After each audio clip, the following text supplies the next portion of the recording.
Ang isang desperadong ina ay umiyak sa gutom, kasama ang kanyang mga anak sa harap ng isang tindahan ng tinapay nang magpasya ang biyudong negosyante na kumilos. Hawak ni Elena ang gutom na sanggol, habang si Sofia ay nakaturo sa mga tinapay na imposibleng makuha. Pinanood ni Ricardo ang eksena na magbabago sa kanilang buhay magpakailanman sa malamig na gabing iyon ng tag-ulan. Hindi na nakakilos pa si Ricardo nang hindi gumagawa ng kahit ano. Dahan-dahan siyang lumakad patungo sa 3 taong tila pasa ng buong mundo, ramdam ang mabilis na tibok ng puso sa bawat hakbang papalapit sa nagliliwanag na display. Hindi pa napapansin ni Elena ang kanyang presensya. Abala sa pagpunas ng luha gamit ang manggas ng kanyang jacket, habang hawak ang sanggol na si Miguel sa dibdib at pinapanood si Sofia na nakaturo sa mga matatamis na may kalungkutan na masakit tingnan. Huminto ang negosyante ng ilang hakbang mula sa kanila. Huminga ng malalim at umubo ng mahina upang hindi sila gulatin. Nang lumingon si Elena at makita siya roon, lumaki ang kanyang pulang mata sa gulat at likas niyang hinila si Sofia palapit, niyakap si Miguel ng mas mahigpit. Paumanhin kong nakakaabala, sabi ni Ricardo sa mahinahong boses, itinaas ang mga kamay bilang tanda ng kapayapaan. Nakita ko kayo rito at naisip kong baka gusto ninyong pumasok sa kapehan para magpainit. Masyado nang malamig sa labas. Mabilis na umiling si Elena, pinunasan ang kanyang mukha gamit ang likod ng kanyang kamay. Hindi na po kailangan sir, paalis na rin po kami. Ayaw naming makaabala ng sinuman. Tiningnan ni Ricardo si Sofia na nakatingin sa kanya ng may kuryosidad ng bata. Pagkatapos ay tiningnan niya ang sanggol na humihikbi ng mahina sa gutom at nakaramdam ng sakit sa dibdib na pamilyar sa kanya. Pakiusap, hindi po kayo abala. Papunta na rin ako para magkape at ayaw kong kumain ng mag-isa. Malaking pabor po kung sasamahan ninyo ako. Nag-atubili si Elena, kinagat ang ibabang labi habang nakatingin sa pinto ng kapehan, pagkatapos ay sa kanyang mga anak.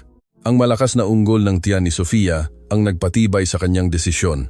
Wala po akong pera para ipambayad sir, bulong niya, nang hihiya ang boses. Ako ang nag-iimbita, sagot ni Ricardo ng may katiyakan. Hindi ito utang, ito ay imbitasyon, pakiusap. Tiningnan ni Elena ang kanyang mga mata at nakita lamang ang sinseridad, walang awa o paghuhusga, tanging tunay na kabutihan na matagal na niyang hindi nakikita. Pagkatapos ng ilang walang katapusang segundo, tumango siya. Binuksan ni Ricardo ang pinto ng kapehan at bumalot sa kanila ang init ng lugar na parang yakap, kasama ang aroma ng kape at bagong lutong tinapay na nagpabuntong hininga kay Sofia sa ginhawa. Umupo sila sa isang sulok na mesa, malayo sa ingay, at umorder si Ricardo ng mainit na tsokolate para sa lahat, pandesal, sandwich at 2 piraso ng chocolate cake na hinangaan ni Sofia sa display. Nang dumating ang pagkain, tumingin ang bata sa kanyang ina na humihingi ng permiso. Kumain ka na anak at magpasalamat sa pagkain ito, sabi ni Elena, nanginginig pa rin ang boses. Salamat po Tito Ricardo, sabi ni Sofia bago kainin ang unang subo nang may kasabikan na nagpapakita na iyon ang una niyang pagkain sa mahabang panahon. Nagsimulang kumain si Elena ng dahan-dahan, sinusubukan na manatili ang kanyang pagpipigil, ngunit nanginginig ang kanyang mga kamay sa gutom at damdamin. Uminom si Ricardo ng kanyang kape at nagpasya na basagin ang katahimikan. Ano ang pangalan mo? Elena. Ito si Sofia at ito si Miguel, sagot niya na itinuro ang mga bata. Ako si Ricardo, ikinagagalak kong makilala kayo. Nag-atubili siya bago itanong ang susunod na tanong, ngunit kailangan niyang maunawaan ang sitwasyon. Elena, paumanhin kung masyado akong nagtatanong, ngunit may pinagdadaanan ba kayong hirap? Muling napuno ng luha ang kanyang mga mata at tiningnan niya ang malaking bag na dala niya, puno ng kaunting damit na pag-aari nila. Na-evict kami kaninang umaga, pagtatapat niya sa mahinang tinig. Namatay po ang asawa ko 6 na buwan na ang nakalipas sa isang aksidente at mula noon ay gumuho na ang lahat. Naglilinis po ako ng bahay, ngunit dahil maliit pa si Miguel, hindi na po ako tinatanggap ng mga amo ko. 3 buwan na pong atrasado ang renta at pinaalis kami ng may-ari. Nakaramdam si Ricardo ng kirot sa dibdib. Alam niya ang sakit ng pagkawala dahil nawala niya ang kanyang asawang si Laura 2 taon na ang nakalipas at alam niya kung paano maaaring gumuho ang buhay ng biglaan. Ikinalulungkot ko ang nangyari sa iyong asawa, sabi niya ng may sinseridad. At saan kayo pupunta ngayon? Umiling si Elena ng bigo. Wala kaming pupuntahan. Sinubukan ko ang lokal na silungan, ngunit puno na. Naglalakad lang po ako nang walang direksyon, naghihintay na dumilim para makahanap ng matutulugan. Ang malupit na realidad ng mga salitang iyon ay tumama ng husto kay Ricardo. Tiningnan niya si Sofia, na ngayon ay ngumiti sa unang pagkakataon, nilalamutak ang tinidor na may tsokolate, walang kamalay-malay na wala silang matutulugan. Naisip niya ang kanyang malaki at walang lamang bahay, kung saan siya nakatira ng mag-isa kasama ang kanyang mga alaala, at isang ideya ang nagsimulang mabuo sa kanyang isip. Elena, pwede ba akong magtanong? Magtatrabaho ka ba bilang kasambahay kung may pagkakataon ka? Gulat siyang tumingin sa kanya. Oo naman po, sir. Masipag po ako. Marunong akong magluto, maglinis, maglaba. Gagawin ko po ang anumang marangal na trabaho. Nagpasya si Ricardo ng isang bagay na magbabago sa buhay nilang lahat. Nakikiramay ako sa iyong asawa. Ako ay nakatira mag-isa sa isang malaking bahay simula nang pumanaw ang aking asawa. Ang bahay ay medyo napabayaan dahil bihira akong umuwi. At wala akong oras para asikasuhin ang lahat. Kailangan ko ng isang taong titira doon at mag-aalaga ng lahat.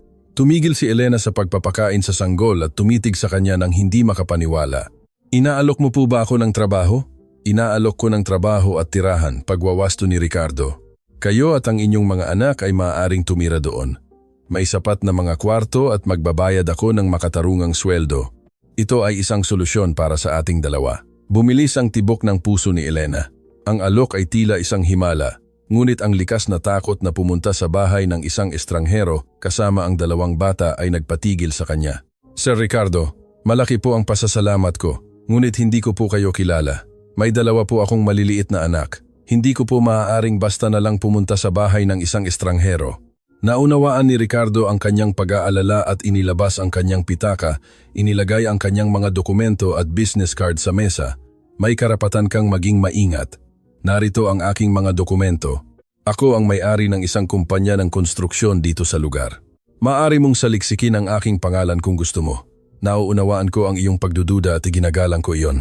Kinuha ni Elena ang card nang nanginginig ang mga kamay at binasa ang nakalimbag na pangalan. Tiningnan niya ang kanyang mga mata at nakita ang parehong kalungkutan na nararamdaman niya. Isang matapat na kalungkutan, walang mali siya. Sumilip siya sa bintana kung saan dumidilim na ang araw at lumalamig ang panahon. Tiningnan niya si Sofia na ngayon ay nasisiyahan sa unang pagkakataon sa loob ng maraming araw at si Miguel na sa wakas ay tumigil sa pag-iyak.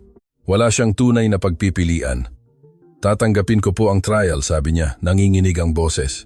Pero kung hindi po ako komportable, aalis po ako kasama ang aking mga anak. Seryosong tumango si Ricardo. Makatarungan iyan, tara na. Kaya natapos silang kumain at lumabas ng kapehan.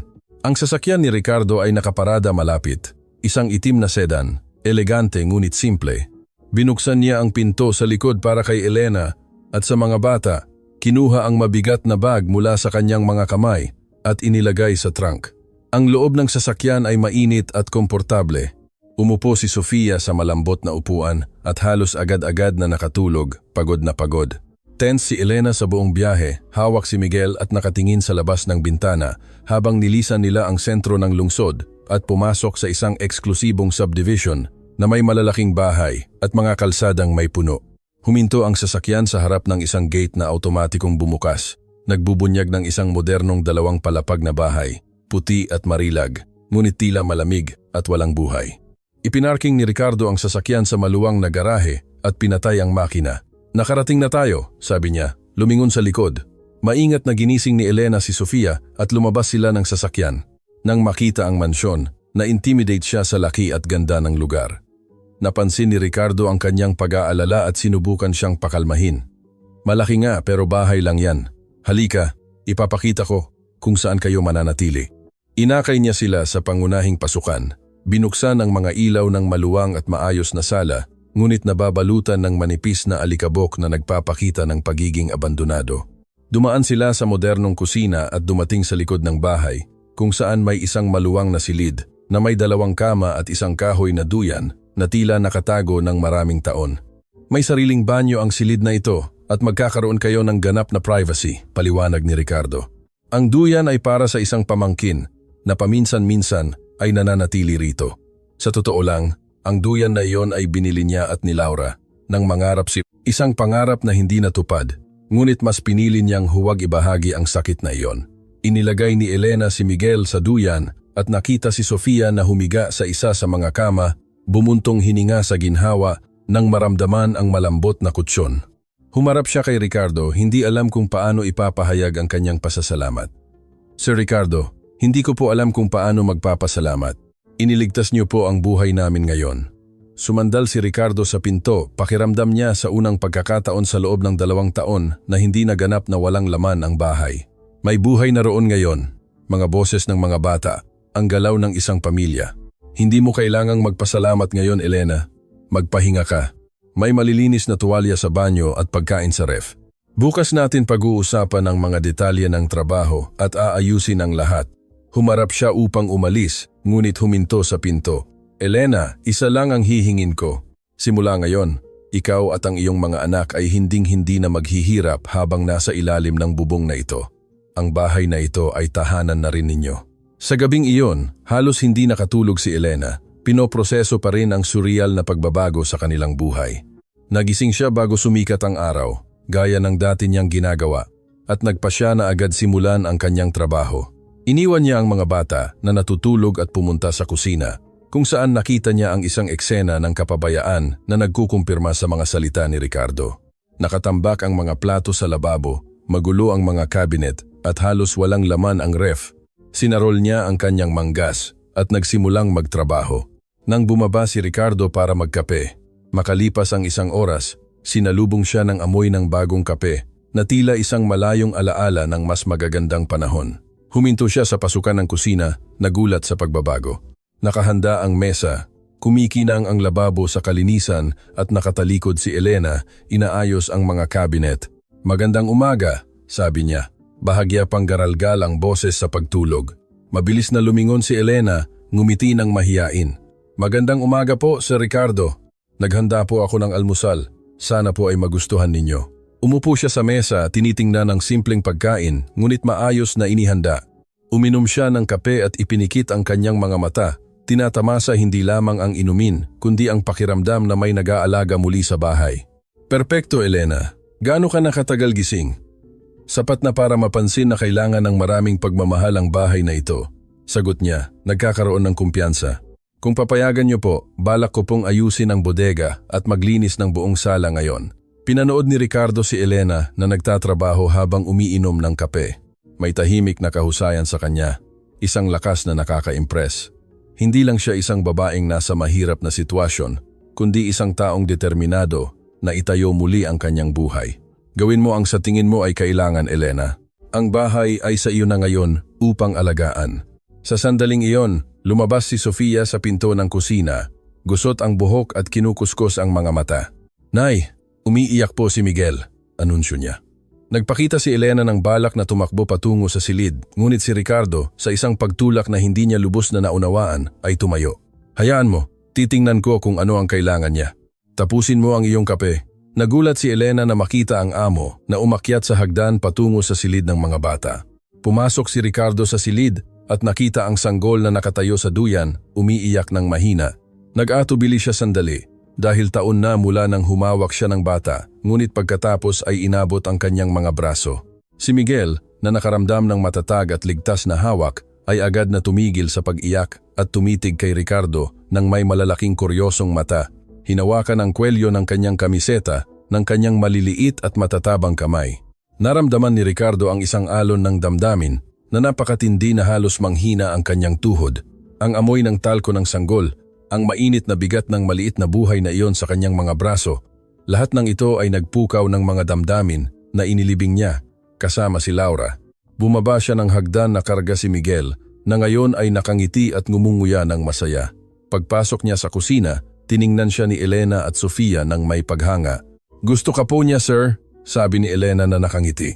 Hindi po basta-basta kumakapit si Miguel sa mga estranghero ng ganoon. Umupo si Ricardo na karga ang sanggol, nakaramdam ng kapayapaan na matagal na niyang hindi nararanasan. Ang mga sumunod na araw ay nagtatag ng isang natural at komportableng routine. Walang pagod na nagtrabaho si Elena, binabago ang bawat sulok ng mansyon. Ang mga takip na bumabalot sa mga kasangkapan ay tinanggal. Ang mga bintana ay binuksan upang pumasok ang araw at ang amoy ng pagkabigo ay napalitan ng aroma ng lutong bahay na pagkain at kalinisan. Nagsimulang huminga muli ang bahay. Si Ricardo, na dati nananatili sa opisina hanggang gabi upang maiwasan ang kalungkutan ng walang lamang bahay, ay ngayon ay nananabik ng umuwi. Gusto niyang malaman kung anong magulong kwento ang inimbento ni Sofia sa araw na iyon, kung anong espesyal na pagkain ang inihanda ni Elena, o simpleng marinig ang tunog ng mga boses at tawanan na umaalingaw-ngaw sa mga pasilyo. Isang Biyernes ng gabi, 2 linggo pagkatapos dumating ng pamilya, umuwi si Ricardo na may dalang ilang shopping bags. Nakita niya si Elena sa sala, nagtutupi ng bagong labang damit habang ang mga bata ay nanonood ng cartoons sa malaking telebisyon. Nagdala ako ng ilang bagay para sa inyo, sabi niya. Inilagay ang mga shopping bags sa sofa.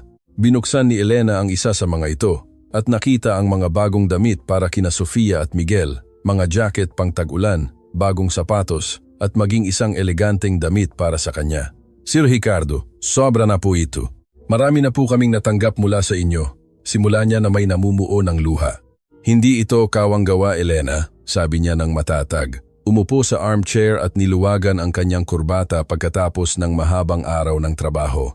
Ito ay pag-aalaga. Kailangan ni Sofia ng angkop na damit para sa malamig na panahon at karapat-dapat kang maging maganda. Ang salitang maganda ay nanatili sa hangin sa pagitan nila, puno ng kahulugan na pareho nilang naramdaman, ngunit hindi naglakas loob na bigkasin. Namula si Elena ng matindi at ibinaba ang kanyang mga mata sa kulay asul na damit na binili niya. Elegante at simple, eksakto sa kanyang estilo. Maraming salamat po. Bulong niya na hinahawakan ang malambot na tela. Tumakbo si Sofia para yakapin ang mga binti ni Ricardo, pinutol ang tensyon. Salamat po, Tito Ricardo. Tingnan niyo po, may ilaw po ang bago kong sapatos. Sigaw ng bata na tumatalon sa tuwa. Tunay na tumawa si Ricardo, isang tunog na matagal na niyang hindi naririnig mula sa kanyang sariling bibig. Pinanood ni Elena ang eksenang iyon, ang eleganteng lalaki, nakasuot ng mamahaling barong, naglalaro sa sahig ng sala kasama ang kanyang anak, at nakaramdam ng isang mapanganib na bagay na lumalaki sa kanyang dibdib. Hindi lang ito pasasalamat o pinansyal na ginhawa, kundi isang bagay na mas malalim at nakakatakot. Sa gabing iyon, pagkatapos matulog ng mga bata, pumunta si Elena sa opisina kung saan nagbabasa si Ricardo ng ilang ulat ng kumpanya. Dahan-dahan siyang kumatok sa bahagyang nakabukas na pinto. Excuse me po, Sir Ricardo. Maaari ko po bang kunin ang tasa ninyo ng kape? Ibinaba ni Ricardo ang mga papel at pinanood siyang nakatayo sa pasukan. Suot niya ang bagong damit na binili niya. Nakalugay ang kanyang buhok, na ngayon ay bumabagsak, nang malambot sa kanyang mga balikat. At napakaganda niya. Bagay na bagay sa iyo ang damit, sabi niya. Medyo mas malalim ang boses kaysa normal. Kinabahan si Elena na pinadaan ang kanyang kamay sa tela ng palda. Ramdam ang pag-init ng kanyang mga pisngi.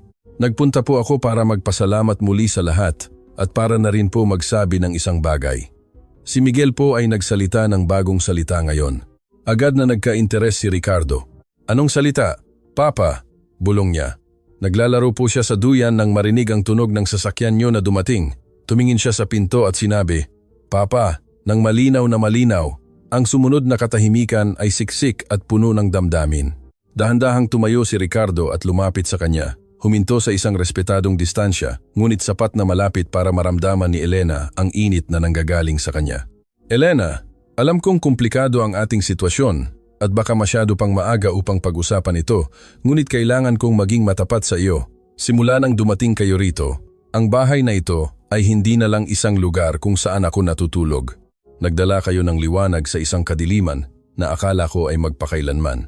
Nag-atubili siya sandali, pagkatapos ay inabot ang kanyang kamay at dahan-dahang hinawakan ang kanyang braso. Ang paghawak ay tila kuryente na nagpatindig balahibo kay Elena, ngunit hindi siya umalis. Iba rin po ang pakiramdam ko rito. Pagtatapat niya, direktang nakatingin sa kanyang mga mata. Hindi lang po dahil sa seguridad o sa magandang bahay. Dahil po sa paraan ng pagtrato niyo sa aking mga anak. Kung paano niyo kami pinaparamdam na bahagi ng isang tunay na pamilya. Ang sandaling iyon ay naputol ng tunog ng telepono na tumutunog sa mesa ng opisina. Chang. Bumuntong hininga si Ricardo na halatang naiinis sa pagkaantala at sumagot. Hello, Ricardo Vasconcelos. Mabilis na nagbago ang kanyang ekspresyon mula sa mahinahon patungong nag-aalala. Paano?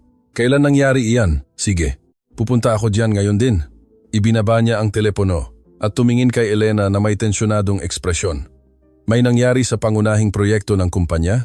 Isang problema sa pundasyon na maaaring makasira sa buong proyekto. Kailangan kong ayusin ito ngayon din, kahit gabi na. Nakaramdam si Elena ng pag-aalala. Magiging maayos po ba ang lahat? Oo naman. Konting abala lang pero kailangan itong ayusin ngayon para hindi maantala ang paghatid. Hindi ka ba mag-aalala na iwanan kang mag-isa kasama ang mga bata? Hindi po, natutulog po sila. Umalis po kayo ng walang pag-aalala. Aalagaan ko po ang lahat dito. Kinuha ni Ricardo ang kanyang blazer at mga susi ng sasakyan. Ngunit bago siya umalis, ay bumalik siya sa kinaroroonan ni Elena. Pagbalik ko, kailangan nating pag-usapan ang ilang mahahalagang bagay, sabi niya, malalim na nakatingin sa kanyang mga mata. Tungkol sa atin, tungkol sa hinaharap, tungkol sa kung ano ang itinatayo natin dito. Tumango si Elena, bumilis ang tibok ng puso. Hihintayin ko po kayo. Nagmamadaling umalis si Ricardo, naiwan si Elena na mag-isa sa malaking bahay.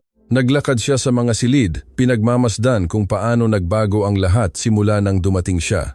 Hindi na ang sala ay parang museo. Ang kusina ay amoy tahanan at ang mga pasilyo ay umaalingaw-ngaw sa masasayang alaala ng mga nakaraang linggo. Tiningnan niya kung maayos ang mga bata, inayos ang mga kumot sa kanila at bumalik sa sala kung saan siya umupo sa sofa para hintayin si Ricardo. Halos 11 na ng gabi nang marinig niya ang tunog ng sasakyan sa garahe. Pumasok si Ricardo sa kusina na mukhang pagod, ngunit nakahinga ng maluwag. Naayos mo ba ang lahat? Tanong ni Elena. Nananatiling gising at naghihintay sa kanya. Naayos ko, malaking problema, pero nakahanap kami ng solusyon. Pasensya na kung natagalan ako. Umupo siya sa tabi niya sa sofa, mas malapit kaysa sa nararapat sa pagitan ng amo at empleyada, ngunit wala sa kanila ang nag-abala sa mga kumbensyon sa sandaling iyon. Elena, habang nagmamaneho ako papunta sa construction site at pabalik sa bahay, hindi ko mapigilang isipin ka, ang mga bata, kung paano ganap na nagbago ang buhay ko sa 2 linggong ito. Pinanood niya ito, nakikita ang sinseridad na nakaukit sa kanyang pagod na mga mata. Nagbago din po ang buhay ko. Sa unang pagkakataon sa loob ng maraming buwan, hindi po ako natatakot sa bukas. Dahan-dahang hinawakan ni Ricardo ang kanyang kamay. Ayaw kong makaramdam ka ng pagkapilit o pagkalito sa ating sitwasyon. Alam kong ako ang iyong amo. Alam kong marami kang pinagdaanan kamakailan. Ngunit hindi ko kayang magkunwari na ang nararamdaman ko para sa iyo ay pasasalamat o awa lamang. Nakaramdam si Elena ng mabilis na tibok ng puso sa dibdib.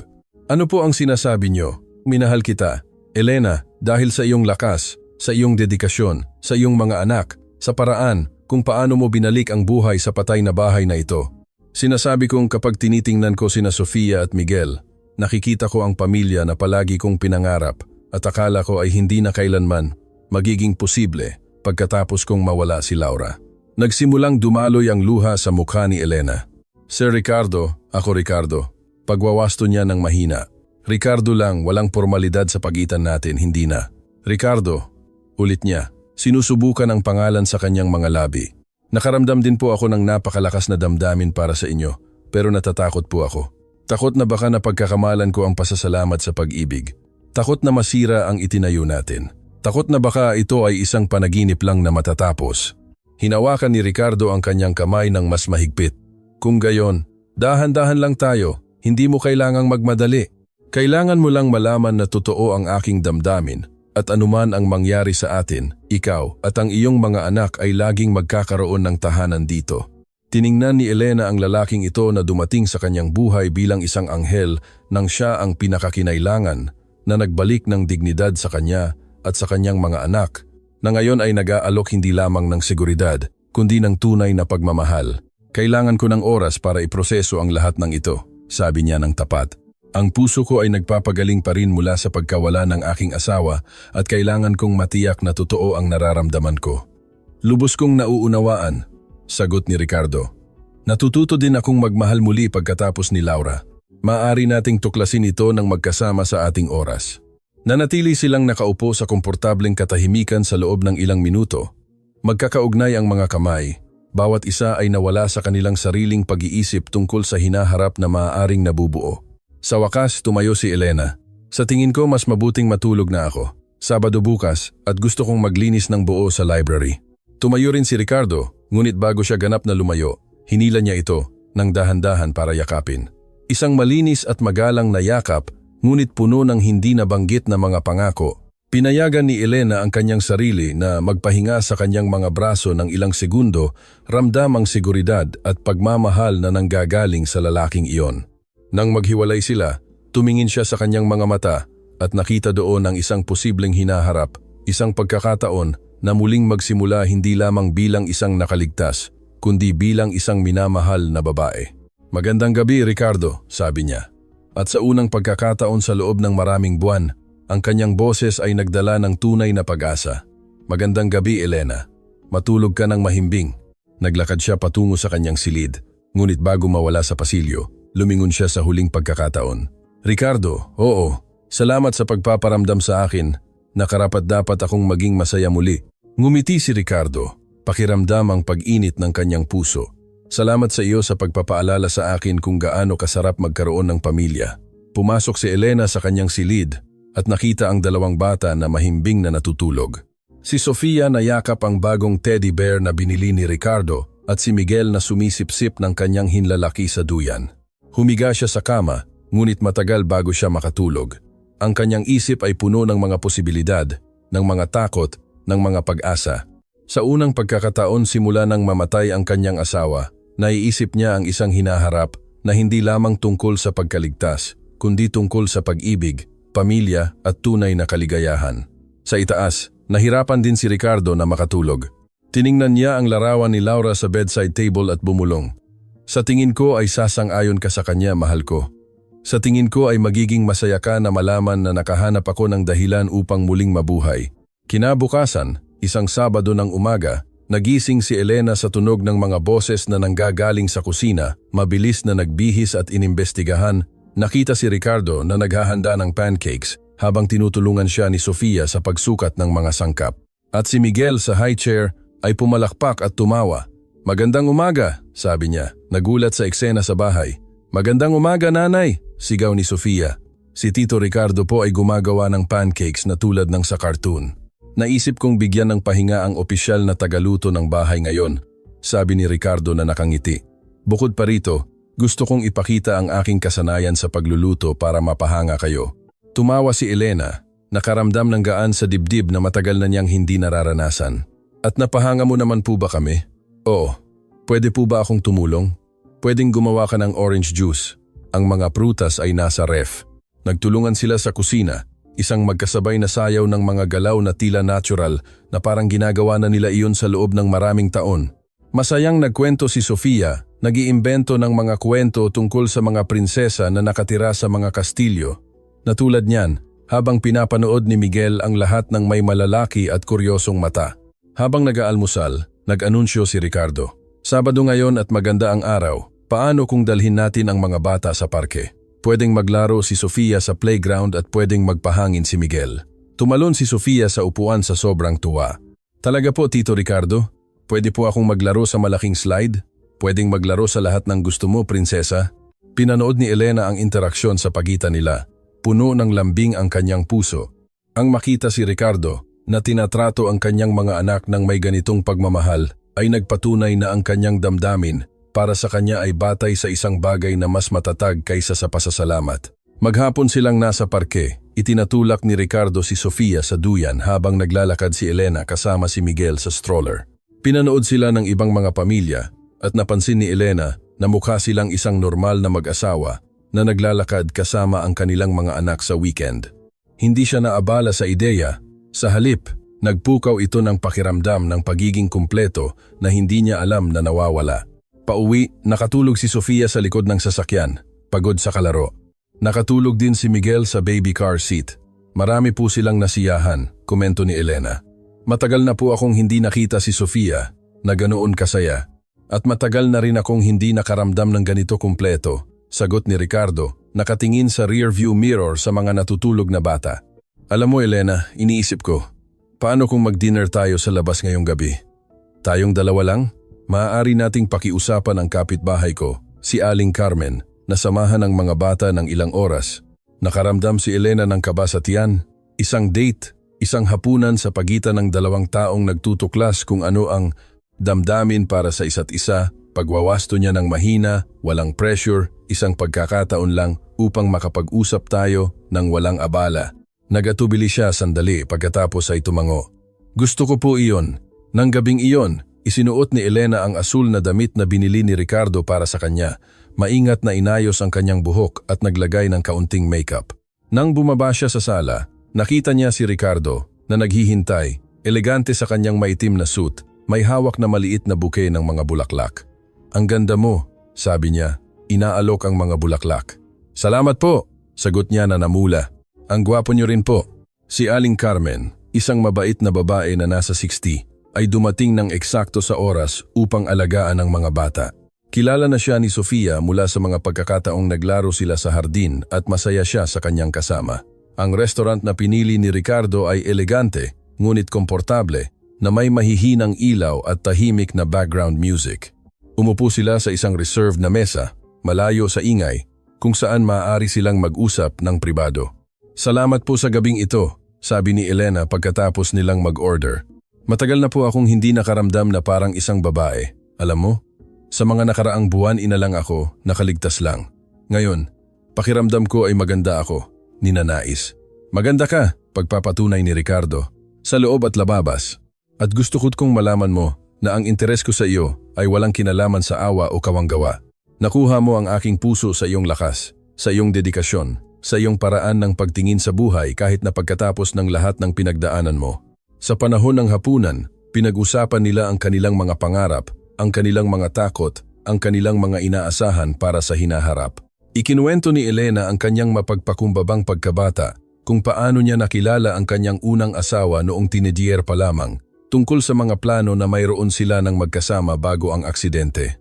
Nagkwento si Ricardo tungkol sa pagtatayo ng kanyang kumpanya, tungkol sa kanyang kasal kay Laura, tungkol sa kung paano siya nawala pagkatapos nitong mamatay. Akala ko hinding-hindi na ako makakaramdam ng pagmamahal sa iba, pagtatapat niya. Naisip ko na namatay ang puso ko kasama si Laura, ngunit pagkatapos ay dumating kayo sa buhay ko at ipinakita sa akin na mayroon pa ring puwang para sa pag-ibig, para sa pamilya, para sa kaligayahan.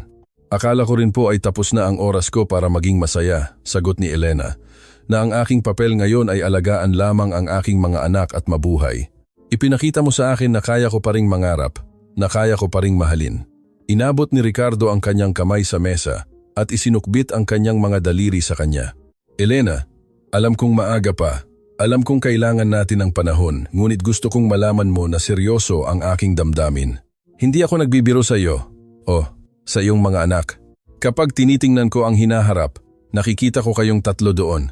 Nakaramdam si Elena ng pag-ipon ng luha sa kanyang mga mata. Nakikita ko rin po kayo sa aking hinaharap, Ricardo. Sa unang pagkakataon sa loob ng maraming buwan, naiisip ko ang masarap na mga araw sa hinaharap. Bumalik sila sa bahay na magkahawak ang kamay, isang komportabling katahimikan sa pagitan nila. Iniulat ni Aling Carmen na naging perpekto ang pag-uugali ng mga bata at si Sofia ay paulit-ulit na nagtanong kung kailan babalik ang mga magulang niya. Nang umalis ang kapitbahay, naiwan si Ricardo at Elena na mag-isa sa sala. Ramdam ang tensyon sa pagitan nila, isang halo ng pinigilan na pagnanais at tunay na lambing. Elena, sabi ni Ricardo, dahan-dahang lumapit. Maaari ba kitang halikan? Tumango siya. Mabilis ang tibok ng puso sa dibdib. Ang halik ay banayad, magalang, ngunit puno ng mga pangako. Nang maghiwalay sila, pareho silang emosyonal. Nagbabago ang lahat, bulong niya. Nagbabago para sa ikabubuti, sagot niya. Dahan-dahang hinahaplos ang kanyang mukha. Ngayon hindi na lang tayo amo at empleyada. Tayo ay isang lalaki at isang babae na nagkita nang sila ang pinakakailangan at nagtatayo ng isang magandang bagay ng magkasama. Idinikit ni Elena ang kanyang noo sa kanya. Mahal kita, Ricardo. Nakakatakot pa ring aminin ito, ngunit totoo. Mahal din kita, Elena, at mahal ko ang iyong mga anak na parang akin. Muli silang naghalikan. Sa pagkakataong ito ay may higit na tindi. Sinisilyuhan ang isang pangako ng hinaharap na pareho nilang handang itayo. Nang sa wakas ay maghiwalay sila, hinawakan ni Ricardo ang kanyang mukha sa pagitan ng kanyang mga kamay. Elena, may isang napakahalagang tanong ako para sa iyo, ngunit gusto kong pag-isipan mo itong mabuti bago sumagot. Nakaramdam si Elena ng pagbilis ng tibok ng puso sa seryosidad ng kanyang boses. Ngunit bago pa man makapagpatuloy si Ricardo, umalingaw-ngaw ang tunog ng pag-iyak sa pasilyo. Si Miguel iyon, na nagising ng takot. Agad silang naghiwalay at tumakbo si Elena sa silid ng mga bata. Nakatayo ang sanggol sa duyan, basa ang pisngi ng luha, iniaabot ang kanyang mga braso sa kanya. Ayos ka lang ba, mahal ko? Narito ang nanay mo, bulong niya. Kinuha siya at dahan-dahang kinakandong. Lumabas si Ricardo sa pinto ng silid. Pinagmamasdan ang eksena ng may lambing. Ayos lang ba siya? Sa tingin ko ay nanaginip siya ng masama. Mawawala rin iyon. Umupo siya sa rocking chair na nasa sulok ng silid. Kinakandong si Miguel sa kanyang dibdib. Dahan-dahang pumasok si Ricardo at lumuhod sa tabi ng upuan. Hinahaplos ang blonde na ulo ng sanggol. Uy, champion, huwag kang matakot. Nandito rin si tatay.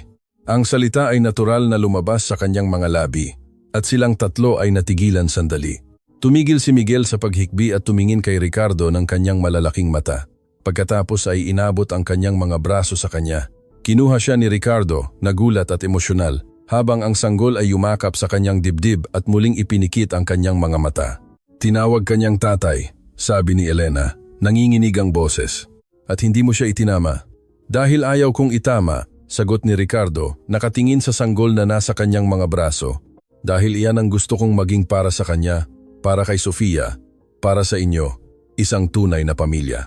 Tumayo si Elena at hinawakan ang mukha ni Ricardo, nakikita ang mga luha na hindi niya maitago.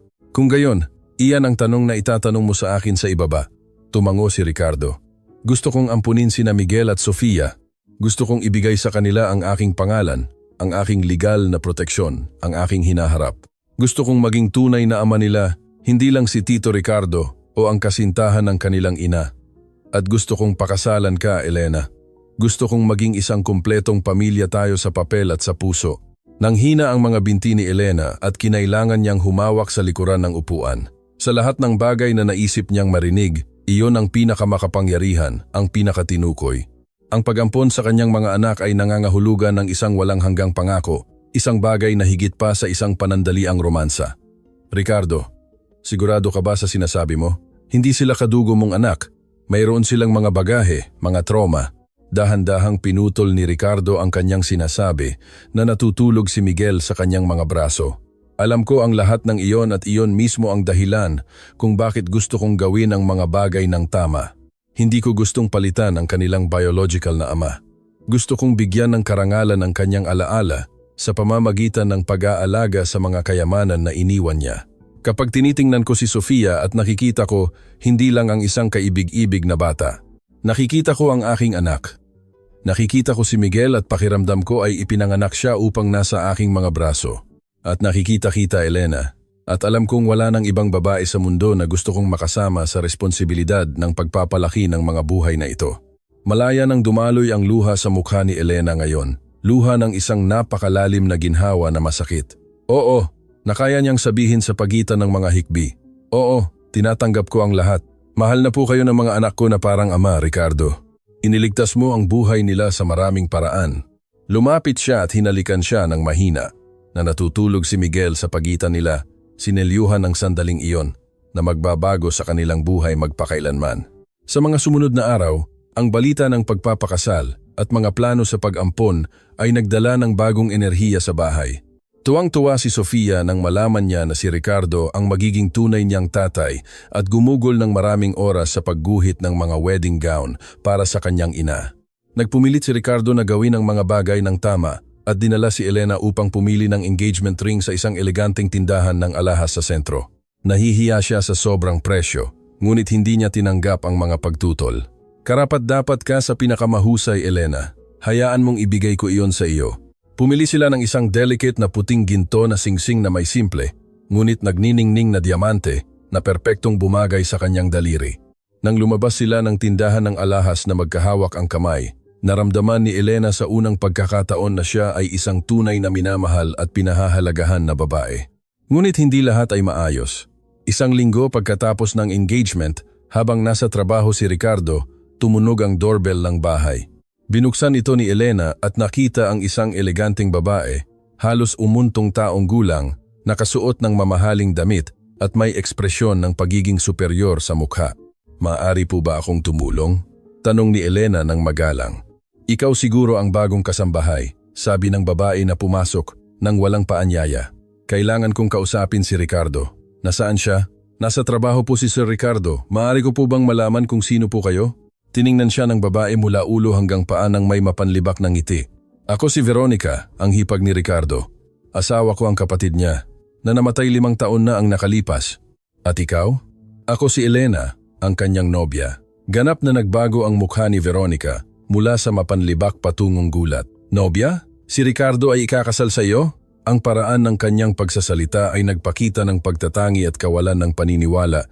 Nakaramdam si Elena ng pagtaas ng galit, ngunit pinanatili ang kanyang pagpipigil. Oo, engaged na po kami 1 linggo na ang nakalipas. Hindi po ba niya nabanggit sa inyo? Wala siyang sinasabi sa akin sa loob ng ilang buwan, sagot ni Veronica, na nakabawi mula sa unang gulat. Pero ito ay kalokohan. Isang kasambahay, ganap na nabaliw si Ricardo. Malinaw na sinasamantala mo ang kanyang kahinaan. Hindi niyo po ako kilala at wala po kayong karapatan na magparatang ng ganyan, sabi ni Elena. Pinanatili ang kanyang boses na matatag sa kabila ng sakit. Mahal ko si Ricardo at mahal niya ako. Hindi po ninyo pakialam ang aming relasyon. Siyempre, pakialam ko, ganti ni Veronica. Pamilya si Ricardo at hindi ako mananatili na pinapanood ang isang oportunista na sirain ang alaala ng aking hipag at nakawin ang kayamanan na kanyang binuo. Sa sandaling iyon lumabas si Sofia sa sala, hawak ang kanyang teddy bear at kuryosong tinitingnan ang bisita. Pinanood siya ni Veronica ng may paghamak. At may mga anak ka? Naku, talagang nawalan ng bait si Ricardo. Nagplano ka ng perpektong sitwasyon, hindi ba? Mahirap na babae na may mga anak. Naawa siya at may garantiya na sa pera niya. Tama na, sabi ni Elena. Itinaas ang kanyang boss, aalis po kayo sa bahay ko ngayon din. Hindi ko po papayagan na magsalita kayo ng ganyan sa harap ng aking anak. Umalis si Veronica na padabog na isinara ang pinto. Naiwan si Elena na nanginginig sa galit at sakit. Lumapit si Sofia at niyakap ang mga binti ng kanyang ina. Nanay, bakit po masama ang babaeng iyon sa inyo? Lumuhod si Elena at niyakap ang kanyang anak. Sinusubukan na kontrolin ang kanyang mga luha. Minsan, masama ang mga tao dahil hindi nila naiintindihan ang tunay na pag-ibig, anak ko. Pero huwag kang mag-alala, maayos ang lahat. Nang umuwi si Ricardo ng gabing iyon, nakita niya si Elena na tahimik at malayo, naglalaro sa kanyang pagkain sa plato. May nangyari ba? Tanong niya na nag-aalala. Huminga ng malalim si Elena at nagpasya na maging tapat. Dumating po ang hipag ninyong si Veronica dito ngayon. Nagsabi po siya ng napakasakit na mga bagay tungkol sa akin, tungkol sa atin. Agad na sumama ang mukha ni Ricardo. Ano ang sinabi niya? Ikinuwento ni Elena ang lahat, bawat malupit na salita, bawat paratang. Halatang nagalit si Ricardo, sinuntok ang mesa ng malakas. Wala siyang karapatang pumunta rito at kausapin ka ng ganyan. Aayusin ko ito ngayon din. Kinuha niya ang telepono at denial ang numero ni Veronica. Naging tensyonado at mainit ang usapan na ipinahiwatig ni Ricardo na nalampasan na niya ang lahat ng limitasyon. Hinding-hindi mo na muling babastusin si Elena ng ganyan. Naiintindihan mo ba? Siya ang babaeng mahal ko at magiging asawa ko. Kung hindi mo matanggap iyan, hindi mo na kailangang maging bahagi ng buhay ko. Ibinaba niya ang telepono ng malakas at bumalik kay Elena na nasaksihan ang lahat ng dilatang mga mata. Ricardo, hindi mo na kailangang makipag-away sa iyong pamilya dahil sa akin. Ikaw ang pamilya ko ngayon, sabi niya ng may katiyakan, hinawakan ang kanyang mga kamay. Ikaw, si Sofia at si Miguel, at hinding-hindi ko papayagan ng sino man na bastusin kayo. Ang mga sumunod na buwan ay nagdala ng mga bagong hamon. Ang kumpanya ni Ricardo ay dumaan sa isang mahirap na panahon nang bigla ang kinansela ang isang mahalagang kontrata at humigpit ang cash flow. Nagsimulang umuwi si Ricardo na mas tensyonado, nag-aalala, ngunit ipinakita ni Elena ang pagiging kasosyo na kailangan niya. Kung humihigpit ang sitwasyon, maaari akong bumalik sa paglilinis ng ibang bahay, magtrabaho ng part-time sa labas. Alok niya isang gabi nang siya ay labis na nag-aalala. Hindi po ako nahihiya magtrabaho, kailanman. Ayaw kong dumanas ka muli ng anumang pinagdaanan mo, sagot ni Ricardo. Ayaw kong makita kang magpakamatay sa trabaho. Hindi po pagpapakamatay, ito po ay paghahanap buhay. Marunong po akong gawin ito at ngayon hindi na po ako mag-iisa. Kasama ko na po kayo. Natuto akong mabuhay ng halos wala. Ang mabuhay ng kaunti, ngunit may pag-ibig, para sa akin ay pakinabang. Sa emosyonal na suporta ni Elena, nagawa ni Ricardo na muling ayusin ang kumpanya, nakipag-ugnayan sa mga utang, nagbawas ng sobrang gastos at nakatuon sa mas maliliit ngunit mas matatag na mga kontrata. Hindi niya kaagad nabawi ang parehong antas ng kita Ngunit nagpatatag ito ng sapat upang mapanatili ang bahay at ang mga pangunahing obligasyon. Sa panahong ito ng krisis sa pananalapi, nagpasya si Elena na gumawa ng isang hakbang na ikinagulat ni Ricardo. Nagsimula siyang gumawa ng mga tinapay at merienda sa bahay at ibenta sa mga kapitbahay. Sa simula, nahihiya si Ricardo. Iniisip na iisipin ng mga tao na hindi niya kayang suportahan ang kanyang pamilya, ngunit matatag si Elena. Ricardo, may talento po ako sa pagluluto at hindi ko po ito sasayangin. Hindi po ito tungkol sa hindi niyo kami kayang suportahan, kundi tungkol po sa akin na gustong mag-ambag, gustong maging kapakipakinabang, gustong bumuo ng isang bagay kasama kayo. At napakabenta ng mga tinapay ni Elena na sa loob ng ilang linggo ay mayroon na siyang listahan ng mga order na halos hindi na niya kayang punan. Ang karagdagang pera ay nakatulong upang mapawi ang pinansyal na pressure at, higit sa lahat, nagbigay kay Elena ng pakiramdam ng layunin at kalayaan na wala siya mula pa bago siya mabalo. Isang hapon, dumating ang isang email sa cellphone ni Ricardo. Ito ay mula sa isang mahalagang investor na nakarinig ng kanyang katapatan sa panahon ng krisis at gustong mag-alok ng partnership. Ang pulong ay itinakda para sa susunod na linggo. Kinabahan si Ricardo sa araw ng pulong. Isinuot ang kanyang pinakamahusay na suit, sinuri ang presentasyon ng maraming beses, ngunit pakiramdam niya ay may kulang pa rin. Napansin ni Elena ang kanyang pag-aalala habang nag-aalmusal. Magiging mahusay po kayo, sabi niya. Inaayos ang kanyang kurbata. Malaki ang swerte ng investor na iyon na nakakita ng isang taong kasing tapat ninyo. Ipakita niyo sa kanya ang lalaking kilala ko.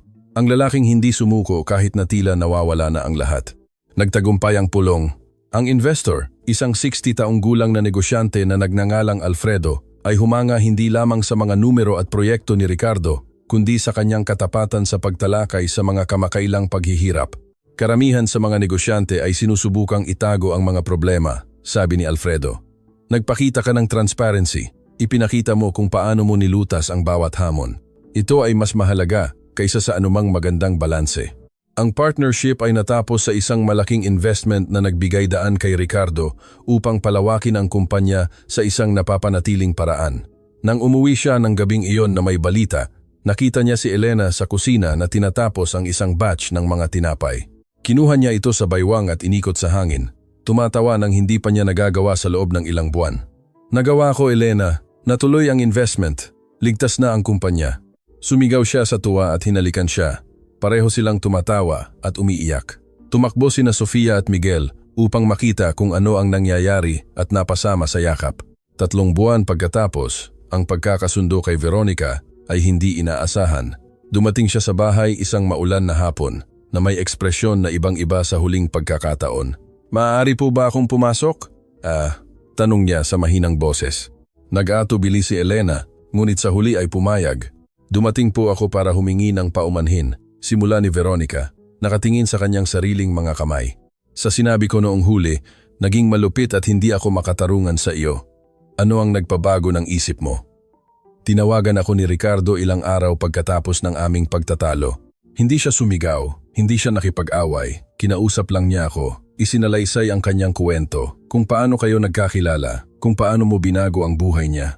At napagtanto ko na naging makasarili ako at ipinoproseso ang sarili kong mga pagkadismaya sa iyo. Humiga ng malalim si Veronica bago magpatuloy.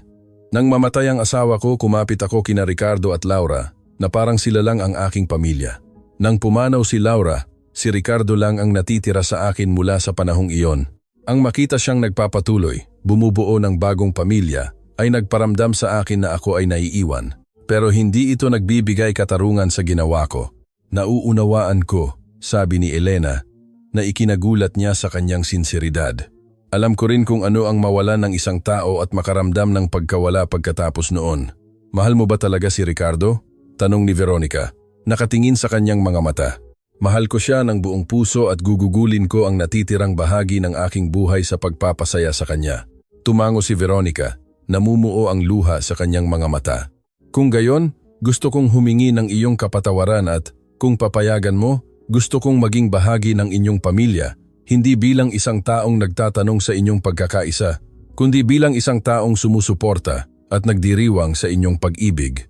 Niyakap ng 2 babae ang isa't isa, nagpagaling ng mga sugat at nagbukas ng daan para sa isang mas maayos na hinaharap. Ang kasal ay itinakda para sa susunod na tagsibol. Nagpumilit si Ricardo na maging perpekto ang lahat, ngunit iginagalang ang simpleng panlasa ni Elena. Ang seremonya ay gaganapin sa hardin ng bahay, pinalamutian ng mga puting bulaklak at eleganteng, ngunit simpleng mga dekorasyon. 20 tao lamang ang inimbitahan, malalapit na kaibigan ni Ricardo, si Veronica, at ilang kapitbahay na naging mahalaga kay Elena. Sa araw ng kasal, nagising si Elena sa sinag ng araw na pumapasok sa bintana ng silid. Gising na si Sofia, tumatalon sa kama sa sobrang tuwa. Ngayon na po ang araw, nanay. Ngayon po kayo ikakasal kay Tatay Ricardo. Napuno ng kagalakan ang puso ni Elena nang marinig ang kanyang anak na tawagin siyang tatay ng natural. Maaga dumating si Veronica upang tulungan si Elena na maghanda. Ang dalawa ay nagkaroon ng tunay na pagkakaibigan sa mga nakaraang buwan sa paggalang sa isa't isa at pagmamahal kay Ricardo. Nang dumating ang oras, bumaba si Elena ng hagdan. Hawak ang isang bouquet ng mga puting rosas na may si Sofia na nangunguna sa pagtatapon ng mga talulot sa sahig. Naghihintay si Ricardo sa improvised na altar, nakasuot ng light gray na suit. At nang makita niya itong bumababa patungo sa kanya, napuno ng luha ang kanyang mga mata. Nagniningning siya, mas maganda kaysa dati, nakangiti ng may tunay na kaligayahan na nagpapaliwanag sa buong hardin. Ang seremonya ay isinagawa ng isang judge na kaibigan ni Ricardo. Nang dumating ang oras para sa mga panata, hinawakan ni Ricardo ang mga kamay ni Elena at nagsimulang magsalita. Nanginginig ang boses sa damdamin. Elena, nang una kitang makita sa bangketa kasama ang iyong mga anak, desperado, ngunit malakas pa rin. Hindi ko alam na tinitingnan ko ang babaeng ganap na magbabago ng buhay ko. Itinuro mo sa akin na posible ang muling pagsisimula, na posible ang muling pagmamahal, na posible ang pagbuo ng isang pamilya kahit na tila nawawala na ang lahat. Nangangako akong mamahalin ka, rerespetuhin, at aalagaan ka at ang ating mga anak sa bawat araw ng aking buhay. Umiiyak si Elena nang dumating ang kanyang pagkakataon na magsalita. Ricardo, dumating ka sa buhay ko nang ako ang pinakakinailangan, hindi lang sa material na tulong, kundi sa tunay na pagmamahal. Ibinalik mo sa akin ang aking dignidad. Pinaramdam mo sa akin na karapat-dapat akong maging masaya. Ipinakita mo sa akin na mayroon pang pag-asa. Nangangako akong mamahalin ka ng buong puso. Magiging kasama mo sa lahat ng sandali at bubuo, kasama ka ng isang pamilya na puno ng pag-ibig at kaligayahan. Nang ipahayag ng judge na sila ay mag-asawa, hinalikan ni Ricardo si Elena sa harap ng mga bisita.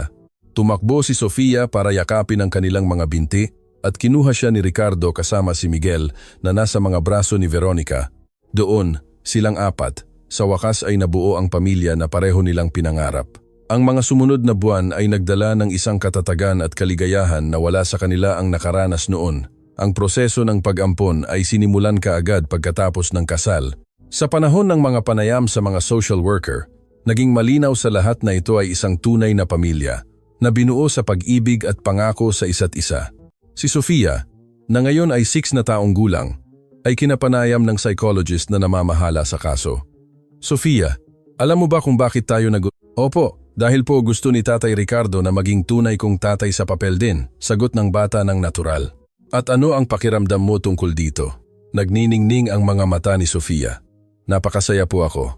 Inaalagaan po kami ni Tatay Ricardo. Nilalaro po niya ako. Dinadala po niya ako sa eskwela. Tinutulungan po niya ako sa aking takdang aralin. Siya po ang pinakamahusay na tatay sa mundo.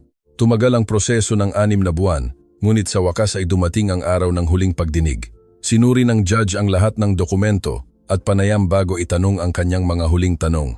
Sir Ricardo, naiintindihan po ba ninyo na ang pag-ampon ay hindi na mababawi? Na kahit hindi magtagumpay ang inyong kasal kay Ginang Elena, nananatili ang inyong responsibilidad sa mga batang ito? Lubos kong nauunawaan kamahalan, sagot ni Ricardo ng matatag. At gusto kong linawin na ang aking pagmamahal sa mga batang ito ay hindi nakadepende sa aking relasyon sa kanilang ina.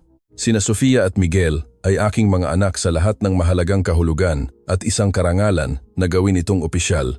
Nasiyahan ng judge sa sagot. Kung gayon, batay sa lahat ng ulat at panayam, pinahintulutan ko ang kahilingan sa pag-ampon. Mula ngayon, sina Sofia at Miguel ay legal na mga anak ni Ricardo Vasconcelos, kasama ang lahat ng karapatan at tungkulin na kaakibat nito.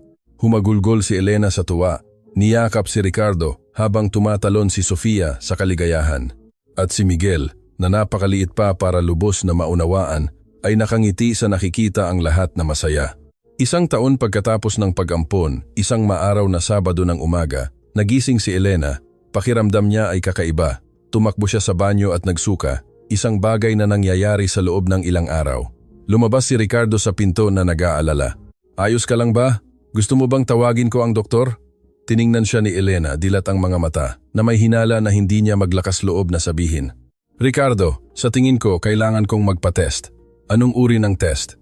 Hinawakan niya ang kanyang tiyan. May kabas ang ngiti sa kanyang mga labi. Isang test sa pagbubuntis. Ang mukha ni Ricardo ay dumaan sa iba't ibang ekspresyon sa loob ng ilang segundo. Gulat, kawalan ng paniniwala at, sa wakas, purong kagalakan. Sa tingin mo ay buntis ka? Sa tingin ko, oo. Lahat ng sintomas ay narito. Niyakap siya ni Ricardo ng mahigpit. Tumatawa at umiiyak ng sabay. Bibili tayo ng test ngayon din. Naku, Elena, isang sanggol. Nang kumpirmahin ng mga test ang pagbubuntis, ang buong pamilya ay sumabog sa kagalakan. Naobses si Sofia sa ideya na magkaroon ng kapatid at gumugol ng maraming oras sa pakikipag-usap sa tiyan ng kanyang ina. Si Miguel, na ngayon ay 3 taong gulang, ay hindi lubos na naiintindihan, ngunit napansin ang pangkalahatang kagalakan at nakibahagi sa katuwaan. Nang matuklasan nila na lalaki ang sanggol, nagpasya silang pangalanan itong Gabriel. Naging maayos ang panganganak at nang ipanganak si Gabriel na malakas at malusog na umiiyak, pinutol ni Ricardo ang umbilical cord nang nanginginig ang mga kamay sa damdamin. Hawak niya ang kanyang anak sa kanyang mga braso sa unang pagkakataon at nakaramdam ng isang malalim na koneksyon, ngunit hindi mas malakas kaysa sa nararamdaman niya para kina Sofia at Miguel. Lahat sila ay kanyang mga anak, lahat sila ay kanyang pamilya. Sa panahon ng pagbubuntis at pagkatapos ng kapanganakan ni Gabriel, lumago ng husto ang negosyo ng paggawa ng tinapay ni Elena. Si Alfredo, ang investor na nagligtas sa kumpanya ni Ricardo, ay may isang anak na may-ari ng isang kapehan na nag-alok ng partnership. Ikaw ang magbibigay ng recipe, ng brand at ng superbisyon sa produksyon, paliwanag niya sa panahon ng isang pulong. Ako ang magbibigay ng kapital para itatag ang tindahan at mag-aasikaso ng bahagi ng administrasyon. Hati tayo sa kita. Pagkatapos mag-isip ng ilang araw at kumonsulta sa isang abogado, tinanggap ni Elena ang alok. Ang kapehan ay tatawaging mga tinapay at kakanin ni Elena at binuksan 3 buwan pagkatapos ng kapanganakan ni Gabriel. Naging matagumpay ang event na may pila sa pinto at papuri mula sa lahat ng customer. Lumipas ang mga taon sa kaligayahan. Nagpasya sina Ricardo at Elena na magtatag ng isang foundation upang tulungan ang mga single mother na nasa mahirap na sitwasyon, nag-aalok ng temporaryong tirahan, pagsasanay sa propesyon at legal na suporta. Gusto kong gawin sa iba ang nagawa ko para sa iyo, paliwanag ni Ricardo nang ipakita niya ang ideya. Gamitin ang mga yaman ng kumpanya para baguhin ang mga kapalaran, hindi lang magtayo ng mga gusali. Ang bagong Landas Foundation ay naging pamana ng pamilya na nakatulong sa daan-daang kababaihan na muling isulat ang kanilang mga kwento. Lubos na nakibahagi si Elena sa proyekto, nagtuturo ng paggawa ng tinapay sa mga tinutulungang kababaihan at ibinabahagi ang kanyang sariling kwento bilang inspirasyon. Lumaki si Sofia at naging isang magandang at matalinong dalaga, laging si Ricardo ang kanyang kanlungan.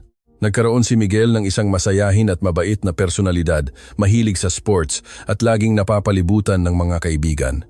Lumaki si Gabriel na puno ng pagmamahal, isang kuryosong at mapagmahal na bata na gustong-gusto tumulong sa kanyang ina sa kapehan at matuto tungkol sa konstruksyon mula sa kanyang ama. 10 taon pagkatapos ng unang pagtatagpo na iyon, isang malamig na hapon ng tag-ulan na halos kapareho ng orihinal, nagpasya ang pamilya na bumalik sa parehong kapehan.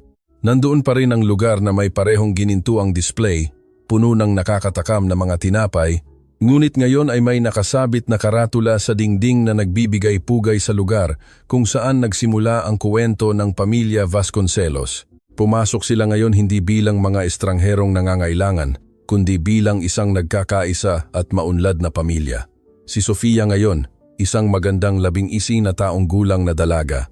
Si Miguel, isang matalinong 30 taong gulang na bata. At si Gabriel, isang 9 na taong gulang na bata na palangiti, ay tumakbo upang piliin ang kanilang mga tinapay. Medyo nahuli sina Ricardo at Elena na pinapanood ang eksena.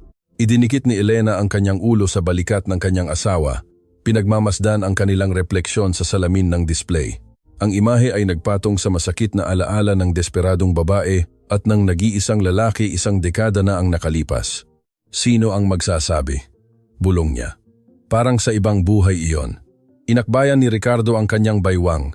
Hinila siya papalapit. Sa ibang buhay iyon. Ang buhay na iyon ng kalungkutan ay natapos sa sandaling nag-cruise ang ating mga mata sa parehong lugar na ito.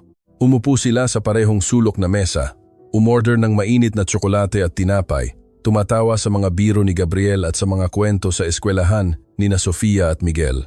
Sa isang sandali ng komportableng katahimikan, hinawakan ni Ricardo ang kamay ni Elena sa mesa at malalim na tumingin sa kanyang mga mata, ipinaparating ang lahat ng pagmamahal at pasasalamat ng isang dekada na pinagsamahan. Maligayang anibersaryo ng ating muling pagsisimula, sabi niya. Ngumiti si Elena, ang ngiting iyon na nagpapaliwanag ng kanyang mga araw mula pa sa unang umaga sa mansyon. Maligayang muling pagsisimula, mahal ko. Lumabas sila ng kapehan na magkayakap, hinaharap ang lamig ng hapon na may init na dala nila sa loob ng kanilang sarili. Habang naglalakad sila patungo sa sasakyan, lumingon si Elena sa huling pagkakataon. Nakita ang nagliliwanag na display kung saan nagsimula ang lahat. Hindi na niya nakita ang gutom o desperasyon, tanging ang panimulang punto ng isang himala. Hinawakan niya ang kamay ni Ricardo at tiningnan ang kanyang 3 anak na naglalakad sa unahan, tumatawa at naglalaro. Alam niya na anuman ang lamig sa labas, hinding-hindi na sila makakaramdam ng lamig sa loob. Binuksan ni Ricardo ang pinto ng sasakyan para sa kanya, gaya ng dati niyang ginagawa. At bago siya pumasok, huminto siya at tumingin sa langit. Naisip niya ang lahat ng pinagdaanan nila, sa bawat hadlang na nalampasan, sa bawat sandali ng pagdududa na naging katiyakan, sa bawat luha na napalitan ng mga ngiti. Pumasok siya sa sasakyan, kung saan naghihintay ang kanyang pamilya, kung saan nakatira ang kanyang puso. Pinaandar ni Ricardo ang makina at tumingin sa kanya na may kasabwat ng ngiti na kilala niya ng husto. Uwi na? Tanong niya. Tumango si Elena, nakaramdam ng walang hanggang kapayapaan, sumilip sa rearview mirror at nakita ang kanyang 3 anak sa likod. Si Sofia na may headphone na nakikinig ng musika. Si Miguel na may ipinapakita sa cellphone kay Gabriel na tumatawa sa kalokohan ng kanyang kapatid. Iyon ang kanyang pamilya na binuo hindi lamang ng dugo, kundi ng pagpili, ng pag-ibig, ng pang-araw-araw na pangako na naroroon. Habang lumalayo ang sasakyan sa nagliliwanag na abenida, iniiwan ang nakaraang sakit. Hinawakan niya ang kamay ng kanyang asawa at sinabi, sa matatag na boses, puno ng katiyakan, tulad ng isang sa wakas, ay nauunawaan ang halaga ng kanyang sariling kuwento. Ricardo, kung may magtatanong sa akin isang araw kung ano ang himala, sasagutin ko ng walang pag-aatubili. Ito ay kapag ang dalawang kaluluwang nawawala ay nagkita sa tamang sandali na pinakakailangan nila ang isa't isa at natuklasan na ang tunay na pag-ibig ay hindi tungkol sa pagligtas ng isang tao, kundi tungkol sa paglaki ng magkasama, pagharap sa mga bagyo na magkahawak ang kamay, pagbuo ng isang bagay na mas malaki kaysa sa inyong sarili at pagbabago ng sakit sa pag-asa, kalungkutan sa pamilya at desperasyon sa isang hinaharap na napakaganda na kung minsan ay tila isang panaginip pa rin na ayaw nating magising. Nagustuhan mo ba ang kwento? Kung gayon, gawin ang sumusunod. I-like para malaman kung gusto mo ang ganitong uri ng nilalaman, mag-subscribe sa channel at i-activate ang notification bell para hindi mo makaligtaan ang susunod na mga kwento. At sabihin sa akin sa mga komento kung ano ang iyong palagay dahil mahalaga ang iyong opinyon.